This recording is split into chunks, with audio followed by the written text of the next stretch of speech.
déjà? Tout juste avant les fêtes. C'est oui. en plein ça. Réinventer vos cérémonies, fêtes et rituels. Au Québec, on le sait, toutes les occasions sont bonnes pour fêter. Vous avez répertorié différents moments importants avec des idées pour bien célébrer, bien souligner les moments? Oui, bien, en fait, c'est que quand on regarde nos albums photos, on s'aperçoit que c'est ce qui nous reste de notre vie, tous ces C'est moments-là qu'on passe avec nos proches, nos amis, nos collègues. Et souvent, on se dit qu'on n'a pas le temps de les voir plus souvent. Alors, dans le fond, ce que j'ai envie de suggérer aux gens, c'est d'adopter un rituel parce que ça libère l'esprit. Une fois que c'est dans notre agenda, on le sait que année après année, on a envie de reproduire ce moment spécial-là. Vous avez travaillé longtemps pour faire ce livre-là. Bien, ça fait une dizaine d'années que le sujet me passionne, Oui. que je découpe des articles, puis je fais des entrevues avec des familles qui me racontent comment ils mettent leur grain de sel dans leur célébration. Donc, j'ai pris un congé de maternité pour pouvoir donner vie à tout ce livre-là.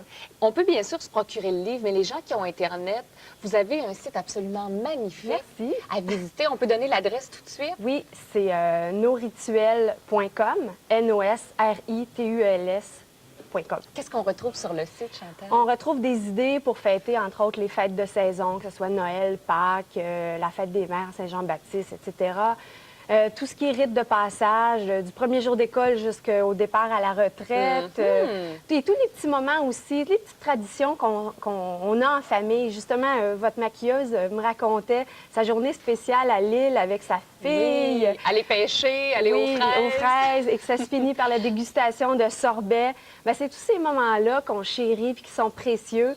Et ce que j'avais envie, c'est de répertorier des idées comme ça. Et les gens ont été généreux de me raconter. Il y a une centaine de témoignages dans ce livre-là, de petits moments précieux comme ça. Et là, ce qui est à la mode aujourd'hui, si on veut, ce sont les pendaisons de crémaillère, parce que bien des gens ont déménagé hier. Tout d'abord, ça vient d'où, cette expression-là, pendre la crémaillère? Bien, c'était la tige de fer munie de cran qu'on accrochait dans la cheminée pour pouvoir suspendre la marmite à différentes hauteurs. OK. Ce qui fait que ça indiquait notre intention de résider à cet endroit-là. Donc, quand on pend la crémaillère, ça veut dire qu'on s'installe. OK. Mais moi, j'aime bien l'expression « housewarming » qu'ont les anglophones. C'est plus chaleureux, hein? C'est ça. Ça fait vraiment, là, on invite nos amis à venir mettre de la chaleur dans notre maison. Je trouve ça sympathique. Autrefois, dans le temps, quand quelqu'un s'installait dans le voisinage, on arrivait souvent avec une tarte ou c'était Un petit panier de muffins. C'est ça, exactement. Ça a changé. Il y a peut-être des alternatives plus modernes pour aujourd'hui. Bien, je vais te préparer 5-6 petits concepts pour pendre la crémaillère. OK. Entre autres, on prend racine sur la rue des Érables, le petit concept avec des plantes, Oh, c'est cute. où on demande à chacun de nos invités de nous apporter une plante. Et ça peut être une bouture là, de leur maison, ce qui fait que ça prolonge les liens d'une maison à l'autre. Ça a une signification très intéressante, ça. Il y aurait le concept fais du feu dans ma cheminée, je reviens chez nous, Oui. avec les chandelles. OK. Et ça, des chandelles, on n'en a jamais trop, des C'est bougies. Et même dans une version plus spirituelle, tu sais, les gens peuvent aimer organiser quelque chose de particulier. Chaque invité pourrait, à tour de rôle, allumer sa chandelle qu'il a portée en nous faisant des vœux de bonheur pour notre maison. Oh, c'est beau, ça. Il y a ici le concept que moi j'ai utilisé pour ma propre pendaison de crémaillère. Oui. J'ai utilisé ce livre-là qui s'appelle La première gorgée de bière et autres plaisirs minuscules. Uh-huh. Qu'est-ce qu'on retrouve dans ce livre-là?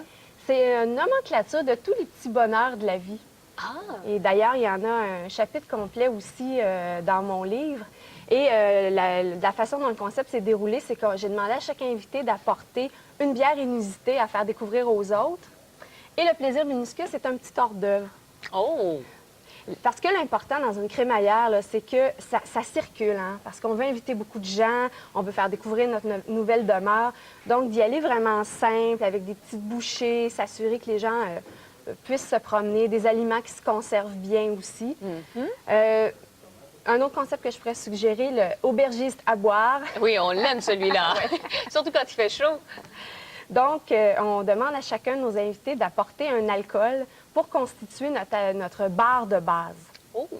Et sur le site de la SAQ, saq.com, on dresse une suggestion là, à partir du bar de base jusqu'au bar un peu plus élaboré. OK. Et on peut aussi dresser une table avec tous les différents alcools pour faire des cocktails en tout genre, avec les recettes au mur, ce qui fait que chacun se prépare son petit drink. On n'a pas à c'est une bonne s'occuper idée. de ça. Chacun fait son petit verre et peut circuler dans la maison.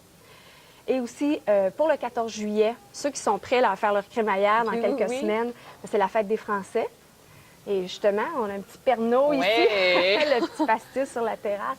On peut faire un vin fromage de France. Pourquoi pas? Ça, c'est une option qui est sympathique. Et la dernière, ça serait, y a-t-il un décorateur dans la salle? On met au mur des petits échantillons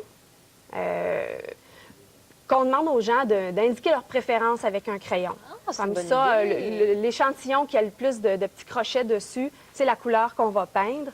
Et on peut mettre des petites feuilles au mur pour recueillir les suggestions de déco de nos amis qui ont du goût. Et pourquoi pas demander aux gens également de marquer leur disponibilité pour venir vous aider à peinturer? Oui, Hein? mais ça, c'est un cadeau génial. Absolument. Parce qu'on peut parler aussi des cadeaux à apporter, là. Moi, j'ai un ami, à un moment donné, qui m'a offert la journée à Cossin. Oh! Et je n'oublierai jamais ça. J'étais à l'époque célibataire et pas très habile manuellement. Ce bout-là, ça s'est pas vraiment beaucoup amélioré, là. On peut pas tout avoir, Chantal. Et cet ami-là m'a dit, écoute, fais-moi la liste de tes cossins, je vais venir tout te régler ça. Et ça, voyons c'est un donc. cadeau Ah. vraiment formidable. Du temps. C'est vrai que c'est souvent le plus beau cadeau qu'on peut offrir aux gens Oui. qu'on aime, qui sont dans notre entourage.